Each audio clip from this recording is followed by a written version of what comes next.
Sir.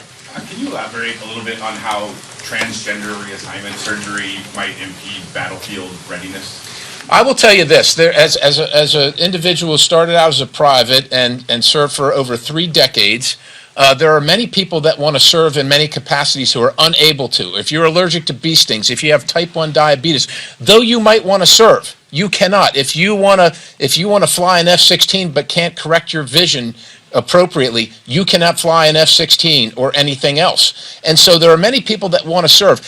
What this is about, what the military is about, is what the needs of the nation are from a national security standpoint. When they marry up with your desires, that's an awesome and great circumstance. But when they don't, the needs of the nation come first. And that's what the viewpoint of these individuals enshrined in the amendments that passed and the amendments that were offered and the arguments that were made on that behalf, and that subject fits right into that category. You have to look at it as, how does this enhance readiness and lethality? Those are the 2 things to focus on. If it does not enhance readiness and lethality, it does not belong. May I add a comment? Go ahead, Matt.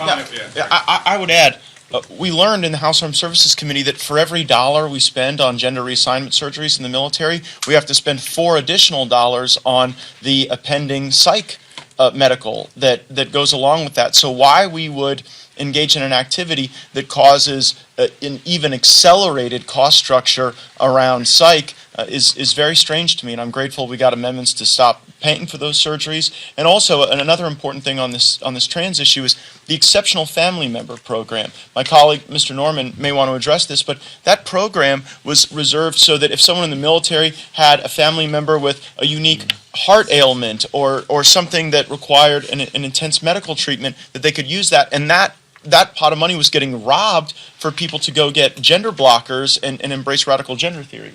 Perhaps Mr. Norman wanted to speak to that. Look, the left is perfectly willing to take that child of a military veteran who has Down syndrome, who has chronic illnesses. They're perfectly willing to assign that dollars to transgender surgery. I'm sorry. You don't want, first thing, you don't want people on the battlefield who are trying to decide if they're a man or a woman. Decide that before you go in.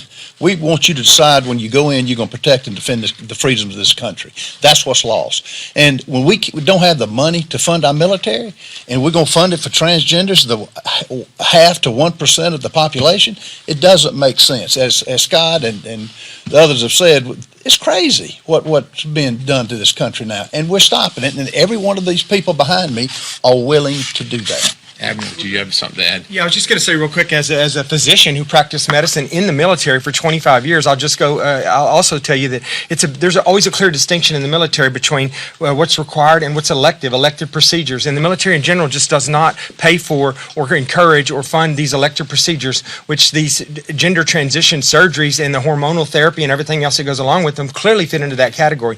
The other thing I'll remind you of is if you bring people in and you start this process, it takes months and months. Well over a year before you go through the hormone transition, before you get the gender reassignment surgeries and all this done. During this entire time, these individuals are not deployable. They're not deployable, so someone else is going to do a second deployment in their place during this process. That's not fair to the other members of the military, and it's just not something we should be doing in the military. And we don't make the exception for anyone else. Yes, ma'am.